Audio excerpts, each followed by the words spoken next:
Chers téléspectateurs, bonjour à tous. Je suis Bassam. Je suis Wang Jianhua. Professeur Wang, aujourd'hui, allons-nous apprendre de nouveaux mouvements? Oui. Alors commençons. Voici tout d'abord les mouvements que nous avons vus la dernière fois.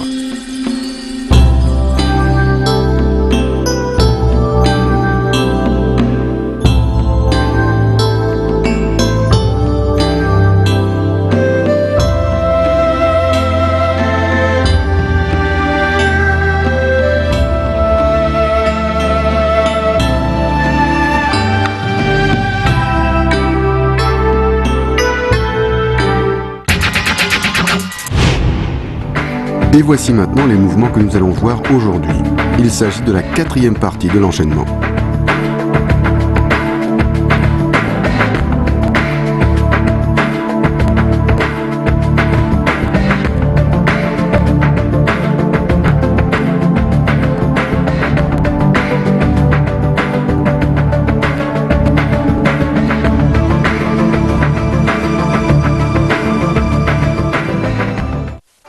Aujourd'hui, nous allons voir la quatrième partie de l'enchaînement. Préparez-vous.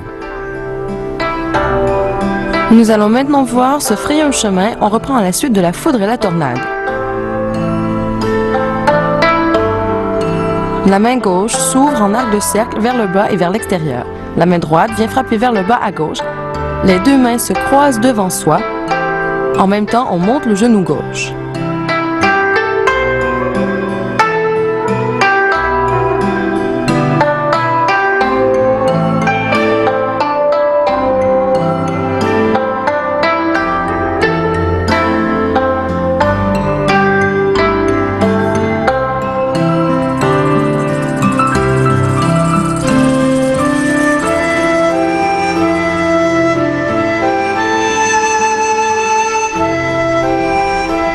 Ensuite, c'est la technique de l'anéantissement total. On reprend à la suite de se frayer un chemin.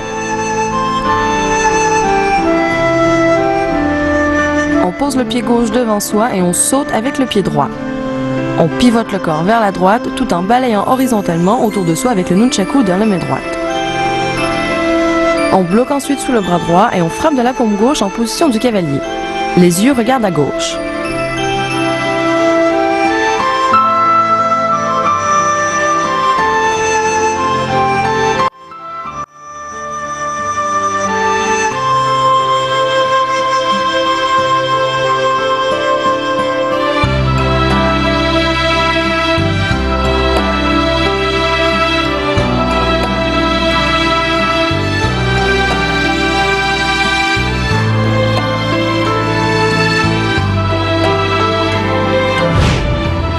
Pour se frayer un chemin, la frappe vers le bas doit être puissante.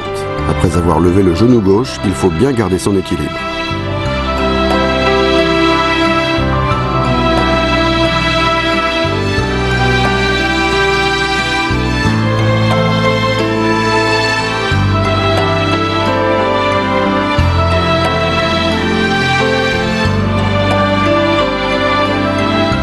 L'anéantissement total est prévu pour contrer plusieurs adversaires.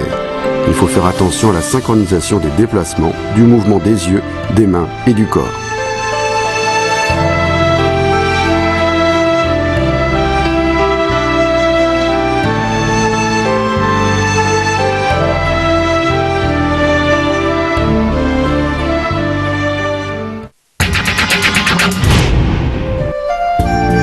Professeur, en quoi la tactique est-elle importante?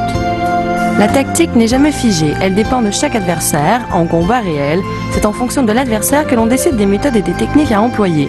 Il ne faut surtout pas répéter sans cesse les mêmes mouvements. Il faut penser et agir rapidement. L'esprit et le corps doivent être synchrones, la pensée, la force et la vitesse harmonisées. Et en situation de combat réel, comment appliquer ces tactiques?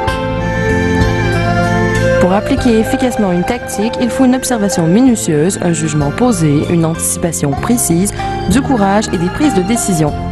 D'abord, il faut être concentré, prendre conscience des réactions de l'adversaire, deviner ses intentions et comprendre sa tactique.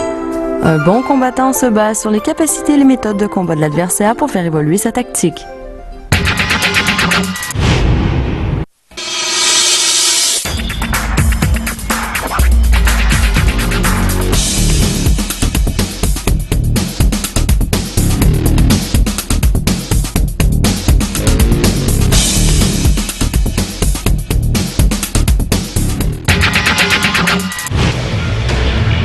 Le nunchaku ou bâton à deux sections est une arme particulière et fascinante. Rapide comme l'éclair et tranchante comme une lame, elle a été popularisée par les films de Bruce Lee.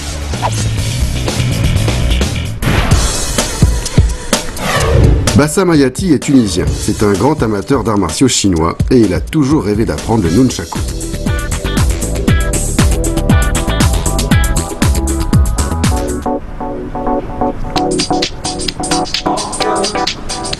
La pratique du kung-fu apporte énormément. Cela enseigne tolérance, respect, persévérance et confiance en soi. On sait tous que Bruce Lee dans ses films faisait souvent usage du nunchaku. Il le maniait avec aisance et une grande habileté. Le maniement du nunchaku est beau à voir. Cela peut être un art de démonstration, mais c'est aussi et surtout une arme de défense. Wang Jianhua est professeur de wushu. Elle enseigne les arts martiaux à l'université.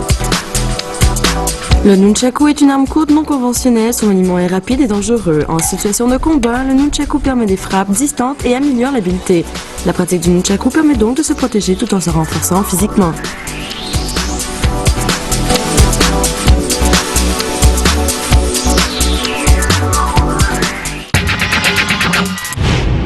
Maintenant, voici l'esprit du héros, on reprend depuis la position du cavalier. Avec la main droite, on jette le bâton vers l'avant et par un mouvement de ressort, récupère le bâton B avec la main droite en double saisie droite. On frappe ensuite le pied droit au sol et on pousse de la paume gauche en position arc et flèche. Les yeux regardent vers la gauche et on revient en position.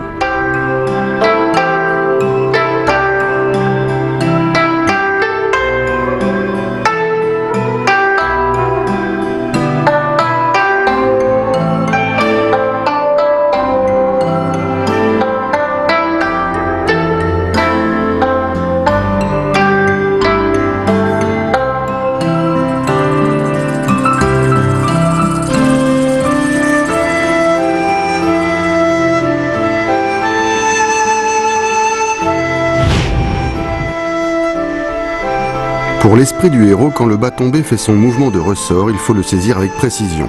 Lors de la frappe de la paume gauche, les yeux regardent dans la même direction, sur votre côté gauche. Le retour en position doit être net et précis.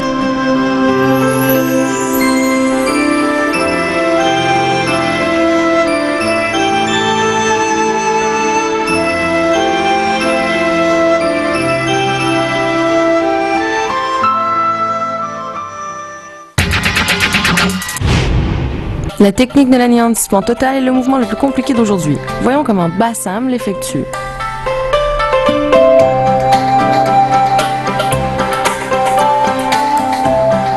Bien. Alors techniquement, ce mouvement sert à frapper des adversaires tout autour de soi. Il faut donc bien synchroniser le mouvement des yeux, des mains, des hanches et des pieds. Je vais vous montrer.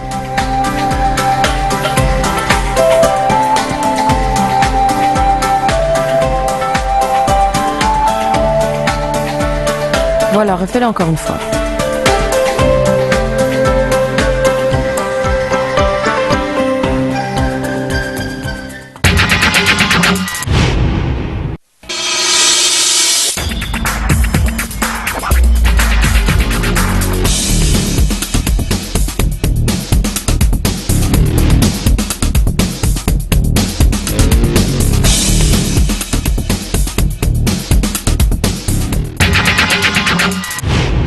Vous aussi, vous aimez le nunchaku? Alors restez avec nous pour la suite de notre entraînement.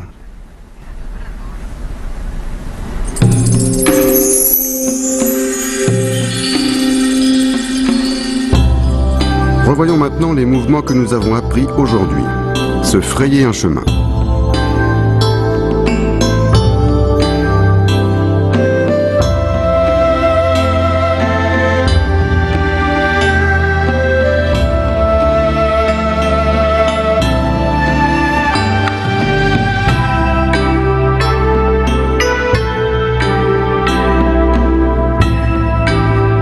Anéantissement total.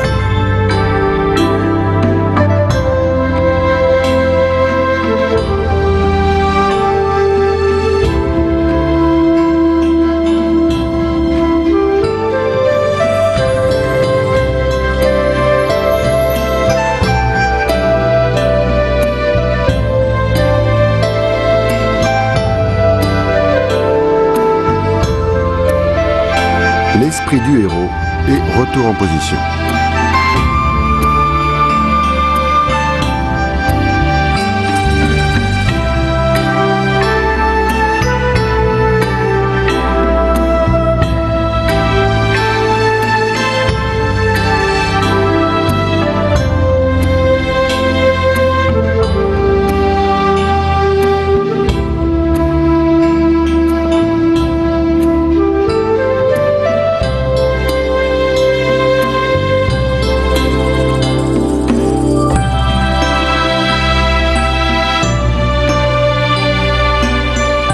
Et voici maintenant tous ces